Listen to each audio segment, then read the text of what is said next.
બરાબર. ઢોકળાને આપણે આટલી વાર માટે સ્ટીમ કર્યા. હવે ઉપરથી આ રીતે કડક થાય છે.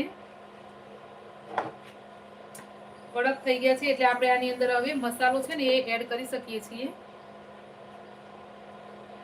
આ રીતે આપણે બનાવેલો મસાલો આમાં નાખી દેશું. હાથથી થોડો મસાલો પોળો કરીને મૂકવા જેવો હતો ને દોસ્તો. આ રીતે થોડું મૂકતા ફાવતું, સેટ કરતા ફાવતું આપણને. લાઈક કોમેન્ટ કરજો પ્લીઝ. આ રીતે મસાલો આપણે મૂકીશું ઢોકળાની ઉપર. થોડું હાથથી સેટ કરી લેજો. હેલો, સ્વાગત છે. આજે તમારા ભાભીનું ના ભાઈ, આજે મારા ભાભીનો કઈથી બર્થડે? કોણે કીધું તમને?